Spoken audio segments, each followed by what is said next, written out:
I'll Okay, so let's do this. Hello and welcome to Conversations with T. Adiyemo, this is our first show back, and we have an amazing guest. He's Nicky Gocuan. He has been a columnist and photojournalist for over 15 years. He's currently the president of the Philippine Media Association of Alberta, PMAA, and is the host of a weekly radio program called The Fourth Estate on Tala Luvz Radio in Calgary. Good evening, Nicky. Thank you so very much for joining the conversations tonight. Good evening, T. Thanks for having me. Oh, wonderful. I was just wondering, for maybe people who don't know you, could you give us a little background into your world, into what you do? Well, T, I've been a journalist half of my life. I was a journalist back home before I came to Canada. I have over 17, 18 years experience in the journalism industry, write for papers like the Philippine Star, and move on to write for Bagong Pinoy and Remare and Tribune back home in the Philippines. I was also the president of the Philippine Basketball Association Press Photographers Group for 4 years, and did a lot of things with the National Press Club of the Philippines as well. Well, that's beautiful. Would you say journalism is practicing in Canada is the same as is in the Philippines? It's a little bit different, T, to be honest. Obviously, it's a different culture. It's a different norm. So the adaptation is a little bit different. But in general practice, it's the same. I understand that, but back home I'm from Nigeria, and I remember I used to write a column, and other than that, when you want to feature a story and the reporter comes to your house, when they are going, you give them an envelope, and in that envelope is what will get them back to their station, and maybe with some refreshments. And here, much of the work we do is voluntary. No one gives us envelopes. Would you say since you started journalism here in Canada, you have experienced the envelope syndrome? Does it exist here in Canada? No, T, it's different here, right? Basically, a lot of things we do here is majority is we do our own marketing. We get the marketing department to do their job. We do our materials separately. Back home, it's the same, but again, a lot of people who invite you, and I believe Nigeria would be the same.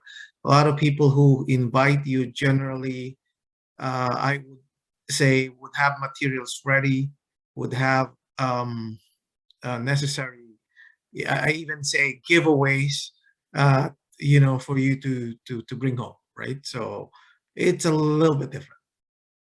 So what are some of the problems journalists face right here in Alberta, especially ethnic journalists? Well, I believe that it's a very great question, T. To be honest, I believe that the ethnic media needs more visibility, needs I call it chance to be able to deliver more objective news rather than the legacy media. Legacy media, as we all know, has been very lopsided. They tell one side of the story and they tell the kind of narrative they want to do. There's a big role to fill for the ethnic media like you, like me, and the rest of the other communities, because we are very objective in our deliverance of stories. We take both sides and balance up the story. You have come to Canada with over 15 years experience in journalism. So one can argue that you know what you're saying, but many of our colleagues in ethnic media come from a basic passion in writing. Would you therefore say that the basic desire to write or have a blog or run an Instagram page is enough investment for ethnic media because that's pretty much what some of us have, an Instagram page and a blog. Are we up to the task is a question I'm asking. Yes, definitely. To start with, I believe that that is a big contribution to society. Like Ladies Corner, you have contributed and started the mayoral forum, the Edmonton Mayoral Forum, and that's what we did as well. And that's very important because people need to know and understand what's happening around us. And in our own little way, we are getting people the right information without distorting any story. Mm. So how do you, without distorting any story, I hear you there, but do you often find time to create original content? Much of the work we do is voluntary and not paid. And on top of that, you have the layer of paying your mortgage or your rent, you have the layer of paying your bills. So how then do you find time to create? You are a columnist as well, to create compelling stuff that will maybe change society regularly. How do you do it? Or how are we meant to do it? Well, to be honest with you, it's the mindset of helping the community itself, right? A lot of us in ethnic media, what we have in mind is the community, how we are able to help the community and the Canadians in general. A lot of us are volunteers. There's a lot of volunteer work that's put into it, and I believe that I've been telling the government, a lot of people in government, that they have to focus on ethnic media, because ethnic media, we're very objective, and a lot of ethnic media there, I believe, need support. And I told them that they have to support ethnic media, because we don't twist the story. We tell Canadians what the story is all about. Okay, I'm just curious, Nicky, we've not talked about this before. When you say, I told them, who's them?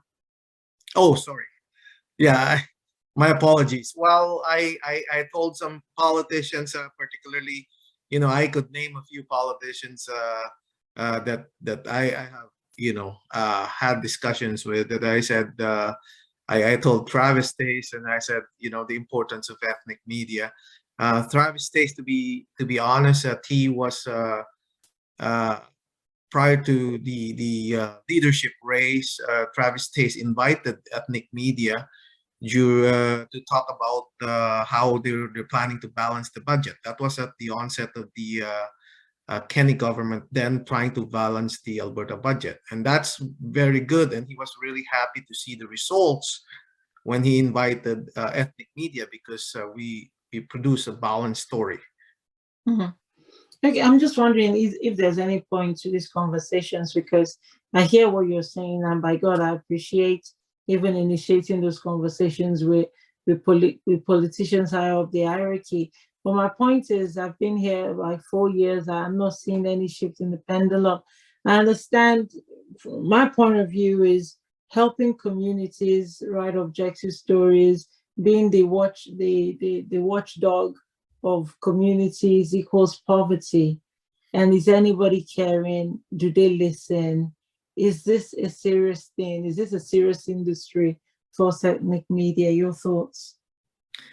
Yes, definitely it is. To be honest, and thank you for inviting me here, because I really wanted to communicate with all the people in the ethnic media, as well as the mainstream media, because I believe, whatever the ethnic media is doing is not different from the mainstream media. In reality, they're just hired by the bigger companies, and we're doing this for our communities, right? So I believe we're gonna get stronger, and we're gonna get more ground if we band together and work together as a group. So, okay, you're very optimistic then that under this new provincial government, that perhaps our sufferings will come to an end? Yes, there are a lot of programs that government do and support, right? And one of them was film industry, the arts industry, the film industry. They do support that. And media is not any different from that industry. We also need their support. The bigger networks, right? You look at global news, you look at CBC, those are government funded, T. So how come they're not funding ethnic media? Nicky, it's the same question I'm asking you. Are you still optimistic that this help is coming? How come they're not helping is the same question. When are they going to help? I suppose the real question is, what sort of help do we want? Are we looking for regular handouts, regular checks, or regular grants, or a one-off? I don't know. What sort of a help would you say you needed most urgently right now, Nicky? Well, I believe on our part, it would be nice if the government look at ethnic media as a vital part of a community, right? And they're supporting a lot of programs in the community, but we are the storytellers, T, right? We deliver the stories and we deliver the right stories. So this is, they've been complaining about legacy media not being fair, right? So I believe it is time that they seriously look at ethnic media and support ethnic media in whatever way they can through grants, because this is arts, right? And what we're doing is communication art. Okay, I like that. It is what we do, to be honest. Okay, so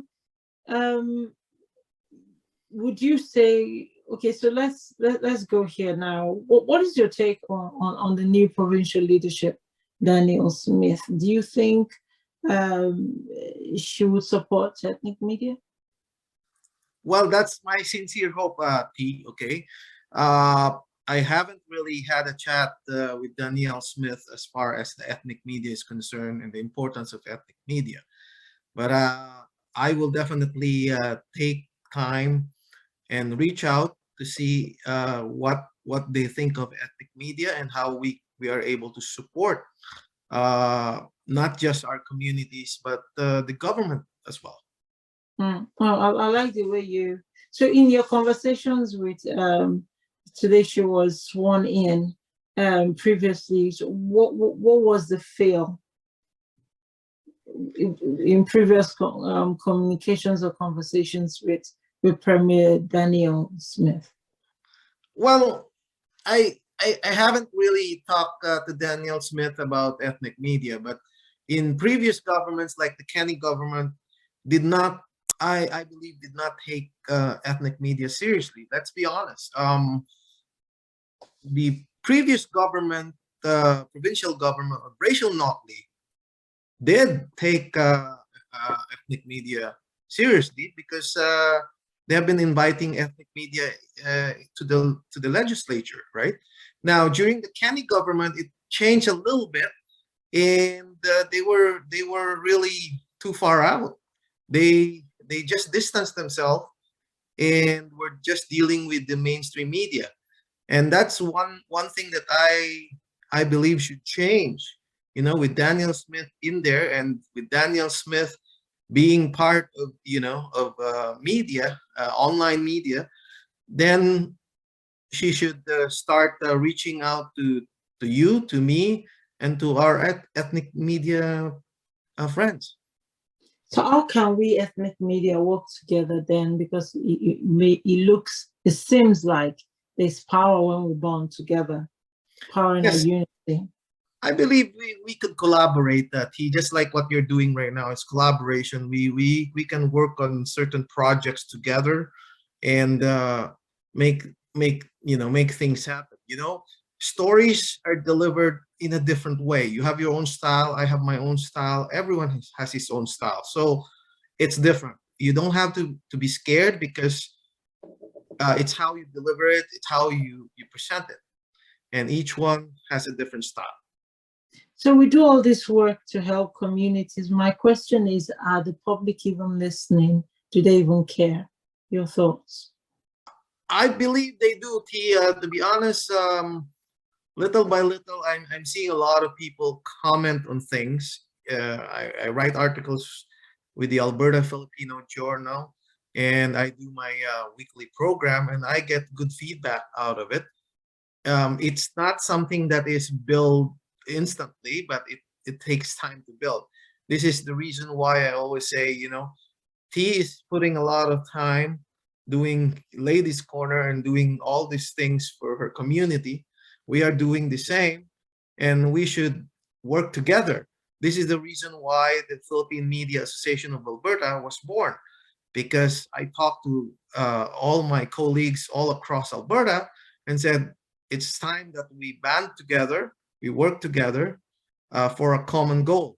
And I believe the goal of all ethnic media is the same: to support their communities, tell the stories of their communities, and that's how we are important in the society.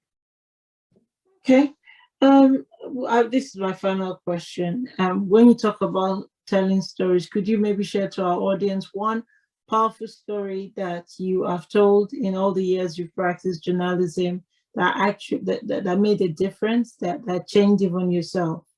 Well, T, I don't want to talk about the past experiences, but when I first came to Canada, and everyone, when they come to Canada, the biggest problem we have is the discrimination. Okay, we talk about discrimination. We talk about not just racial discrimination, but discrimination of credentials, right? Oh, And a lot of people come to Canada. They're doctors, they're nurses, they have a professional professions that they were in their native country, but when they come in, they are pre-qualified to enter Canada as immigrants, and then when they reach here, they fail to practice. 3 years ago, I wrote an article in the Alberta Filipino Journal, and it talks about how much money the government loses. It's $12.7 billion that the government loses because they don't recognize immigrant credentials. I'm talking about foreign credentials. And before Jason Kenney was elected into the provincial, the government of Alberta, I asked this question, and I said, Premier Kenney, when are you guys going to start honoring foreign credentials? Because when people migrate and integrate into Canadian society, they have to worry about a lot of things, right? They have to worry about weather. They have to worry about the Canadian way of doing things. They have to worry about where they live, how they're gonna make both ends meet, and so on and so forth. So why are you guys making it hard for them to integrate into the Canadian society? A lot of people ask, do you have Canadian experience? How are they going to have Canadian experience, T, when they're not given any chance? Yeah. Right? So this is one thing that I'm proud to say that right now, I had an interview with the former ambassador to Canada, Philippine ambassador to Canada, Ambassador Robles, who started to talk to all the provinces and make sure that foreign credentials are going to be recognized. They started with the nurses, T, and I hope that by spearheading this right now, this will spill over to the rest of the communities. I'm not doing this just for the Filipino community, T. I want to do this for the rest of the immigrants. It is not fair to say, let's talk about doctors, T, okay? Because this is very close to my heart. This is one of the advocacies that I wanted to do, and I'm happy that it's moving forward. Talking about doctors, anatomy in Nigeria and anatomy in Canada is the same. Oh, yeah. So the color of blood doesn't change, T. So why not recognize those doctors? It's let's be honest, right? It's protectionism, right? Protectionism should not be too tight on immigrants, because immigrants are part of the Canadian society. When they integrate, they're already Canadians. So why do you set a double standard for other migrants, right? So all I'm asking is that everyone be given a fair chance to practice their profession when they come here. I agree, and you're making reference just now to the headline this past week: Filipino nurses coming to Alberta because before Jason Kenney departed, things smoothened the line to allow for Filipino nurses to come. At the time, I was wondering about Zimbabwean nurses, what about Algerian nurses, what about Nigerian nurses? But well done. That's your advocacy, and I just hope the work carries on such that the delay that immigrants face, in regulated professions can be reduced, and new immigrants can be assimilated much easier than because in many ways Canada is in the dark ages when it comes to recognizing that immigrants who are, like pharmacists in their country you just said blood is blood. Yeah, but a Somalian doctor, for example, an Ethiopian doctor would not be allowed necessarily, because he's a doctor in Ethiopia, to maybe even practice there without taking new sets of exams. So I hear what you're saying, and we thank you for your advocacy. Yes, and I think what's important is this, right? I am not trying to bypass all Canadian practices or regulation to go through that exam, because the Canadian way is the Canadian way. We have to follow that, right? That's the reason why they exist. But you have to make it easier for, let's say, a Nigerian doctor or a Nigerian pharmacist to come in, and before they even come into Canada, there's a lot of things that can be done online, right? You send them the reviewer, and they could review from their home country, and then they could take the exams from their home country. Why am I saying this, T? Because here's the thing: if they do it from their motherland, then it will be easier because they have the peer support there. They have their family support there. Once they move over to Canada and do it here, it's a little bit different. Why? Because you have to adjust a lot of things, right? Oh yeah. Okay. That was really good. Nicky Gocuan, you are the president of the Philippine Media Association of Alberta, PMAA.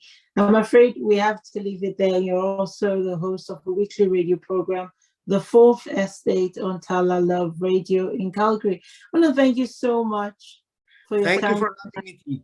And for the depth of this conversation. I've thoroughly enjoyed. I thoroughly enjoyed talking to you tonight, sir. Thank you very much, and I'll catch you soon. Okay. All right. Then. All the best. Okay. Yeah. Bye-bye. Have a good night.